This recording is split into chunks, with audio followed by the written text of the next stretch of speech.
பிடிச்சி என்னோடய சேனலை சப்ஸ்கிரைப் செய்து கொடுத்து எல்லாருக்கும் ரொம்ப நன்றிங்க. இன்றைக்கி நாம் என்ன ரெசிபி பண்ணுறோன்னு பார்த்தீங்கன்னா, பச்சைப்பயிர் சப்பாத்திக்கு, ஹாட் ரைஸுக்கு, இட்லி தோசை எல்லாத்துக்குமே ஒரு சைட் டிஷ்ஷாக செஞ்சுக்கலாங்க. முதல்லலாம் பார்த்தீங்கன்னா சப்பாத்தினா வெறும் பச்சைப்பயிறு டால் மட்டும்தான் செய்வோம். இப்போ அதிலே பார்த்தீங்கன்னா பரங்கிக்காய், அதாவது கைன்னு சொல்லுவாங்க, பம்கின், எல்லோ பம்கின், அதை நம்ம பச்சைப்பயிரில் போட்டு கடைஞ்சி அதை நம்ம சப்பாத்திக்கு செஞ்சுருக்குறோம். அது எப்படி செஞ்சுருக்கோம் செய்கிறோம் அப்படிங்கிறத பார்க்கலாம் வாங்க. ஆனால் இது ரொம்ப ரொம்ப நல்ல டேஸ்ட்டாக இருக்குங்க. வாங்க அது எப்படி செய்யுதுன்னு பார்க்கலாம். பாருங்கள், இந்த இப்போ பச்சைப்பயிரும் நமக்கு பார்த்திங்கன்னா பரங்கிக்காய், எல்லோ பம்கின்னு சொல்லுவோம் இல்லைங்களா, அதுவும் போட்டு நம்ம ஒரு கிரேவி பண்ண போகிறோம் சப்பாத்திக்கு. இது ஹாட் ரைஸுக்கு கூட ரொம்ப நல்லா இருக்குங்க. இது எப்படி செய்கிறதுன்னு பார்க்கலாங்க. நான் பார்த்திங்கன்னா ஒரு 200 கிராம் பச்சைப்பயிர் எடுத்துருக்கேன். இந்த பச்சைப்பயிர் லேசாக சூடு பண்ணிக்கணுங்க. இப்போ நான் கழுவி இதில் போட்டிருக்கிறேன். பச்சைப்பயிர் கொஞ்சம் சூடானது, அப்புறம் இந்த தக்காளி பழம், பரங்கிக்காய் அது எல்லாமே இது சேர்த்துக்கிறாங்க. அதெல்லாம் கொஞ்சம் சூடாகிட்டுங்க. பச்சைப்பயிறு நல்லா சூடாகிடுச்சுங்க. இப்போ நாம் சிம்மில் வச்சுட்டு இது கூட சேர்த்துறது என்னென்னு பார்த்தீங்கன்னா, இந்த பம்ப்கின் சேர்த்துக்கலாங்க. எல்லோ பம்ப்கின் இது ஒரு 200 கிராம் இருக்குங்க. பச்சைப்பயிறு ஒரு 200 கிராம் இருக்கும். இப்போ பச்சைப்பயிறு இதில் சேர்த்துக்கலாம். இது கூட பார்த்திங்கன்னா 3 படி பூண்டு சேர்த்துக்கலாங்க. 2 பச்சை மிளகாய் சேர்த்துக்கலாம். ஒரு சின்ன மீடியம் சைஸ் வெங்காயம் இருக்குது, அதையும் இது கூட சேர்த்துக்கலாங்க. அப்புறம் தக்காளி பழம், மீடியம் சைஸ் தக்காளி பழம் ஒரு 2 பழம் இது கூட சேர்த்துக்கிறாங்க. பெரிய சைஸாக இருந்தால் நம்ம 1 சேர்த்துக்கலாங்க. இப்போ இதெல்லாம் சேர்த்து கலந்துட்டுங்க. இது வேகிற அளவுக்கு தண்ணி நல்லா கொஞ்சம் மூழ்கிற அளவுக்கு ஊற்றினா போதுங்க.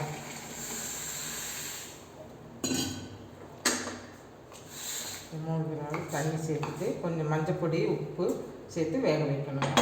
கொஞ்சமாக உப்பு சேர்த்துக்கலாங்க. மஞ்சள் பொடி ஒரு 1/4 ஸ்பூன் சேர்த்துக்கலாம். இப்போ இதெல்லாம் நல்லா கலந்து விட்டுட்டு ஒரு 3-4 விசில் வர்ற வரைக்கும் விட்டுடலாங்க. ஒரு 4-5 விசில் வரட்டுங்க, நம்ம அதுக்கப்புறம் பார்க்கலாம். பாருங்கள், நம்ம குக்கர் வச்சு 5 விசில் விட்டு எடுத்தாச்சுங்க. இப்போ அது எப்படி இருக்குன்னு பார்க்கலாங்க.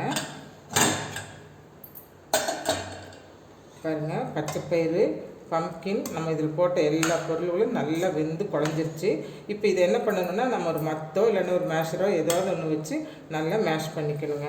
எனக்கு மத்து தான் ஈஸியாக இருக்குங்க. அதனால் பாருங்கள், இந்த மத்து வச்சு தான் மேஷ் பண்ண போகிறேன்.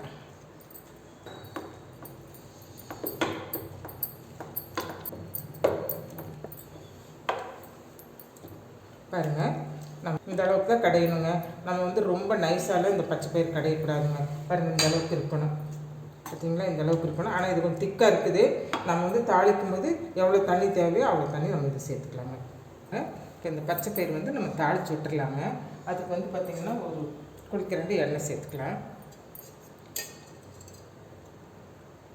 நான் பட்ரு சேர்த்துவேன். உங்களுக்கு பட்ரு இஷ்டம் இல்லைன்னா எண்ணெயே 2 ஸ்பூன் சேர்த்துக்கோங்க. பாருங்கள், சீரகம் ஒரு 1/4 ஸ்பூன் போட்டுக்கலாங்க.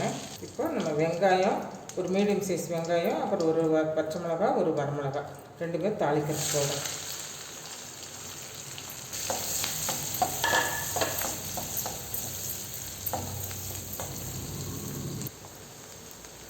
கருவேப்பிலை சேர்த்துக்கலாங்க.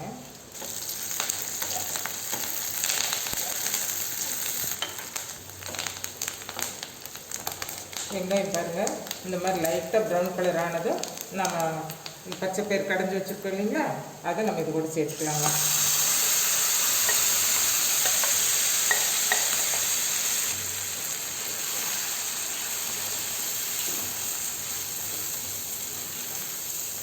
இப்போ காரத்துக்கு பார்த்திங்கன்னா ஒரு 1/2 ஸ்பூன் சில்லி பவுடர் சேர்த்துக்கலாம். ஒரு சின்ன கரண்டிக்கு 1 ஸ்பூன் சேர்த்துக்கலாம். கரம் மசாலா ஒரு 1/4 ஸ்பூன் சேர்த்துக்கலாங்க. அவ்வளோதாங்க. உப்பு நம்ம ஏற்கனவே போட்டிருக்குறோம். அப்புறம் கொஞ்சம் இஞ்சி பூண்டு பேஸ்ட்டு, இஞ்சி பூண்டு தட்டி போட்டிருக்குறேன், அதை இது கூட சேர்த்துட்டுங்க. ரொம்ப திக்காக இருக்குது இல்லைங்களா, இப்போ நம்ம தேவைக்காக தண்ணி சேர்த்துக்கலாம். நான் ஹாட் வாட்டர் வச்சுருக்கேன், அதை இப்போ இது கூட சேர்த்துக்கலாங்க. குக்கரில் அப்படியே ஊற்றுறேன். இப்போ உப்பு பார்த்துக்கலாங்க. இந்த டைமில் உப்பு பார்த்துக்கலாம். நம்ம இந்த கிரேவிக்கு தேவையான அளவு தண்ணி சேர்த்துட்டோம். இப்போ மசாலாலாம் சேர்த்துருக்கோம் இல்லைங்களா, அதெல்லாம் நல்லா ஒரு 2 கொதி கொதிக்கட்டுங்க. அதுக்கப்புறம் நம்ம தேங்காய் பால் சேர்த்து இறக்கலாம். இப்போ நல்லா கொதிக்கட்டும், ஒரு 2 கொதி கொதிச்சு வரட்டும். ஒரு 2 நிமிஷம் நல்லா கொதித்து கெட்டியாயிடுச்சு. இப்போ வந்து பார்த்திங்கன்னா ஒரே ஒரு சில்லு தேங்காய் எடுத்து தேங்காய் பால் எடுத்து வச்சுருக்கேன். அதை இது ஊற்றிட்டுங்க. ரொம்ப கொதிக்கக்கூடாது. ஒரு கொதி வந்தது நம்ம இறக்கிடலாங்க.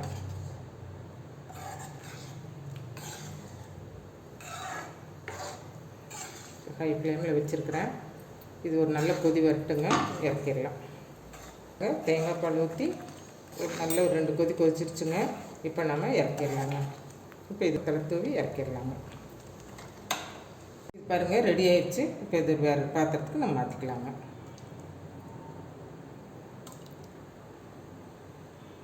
பாருங்கள், பச்சைப்பயிரும் பம்ப்கின் பரங்கிக்காய் போட்டு நமக்கு ஒரு கிரேவி ரெடி ஆயிடுச்சுங்க. சூப்பராக இருக்குதுங்க. இது பார்த்திங்கன்னா இன்றைக்கி நான் சப்பாத்தி செஞ்சுருக்கேன்.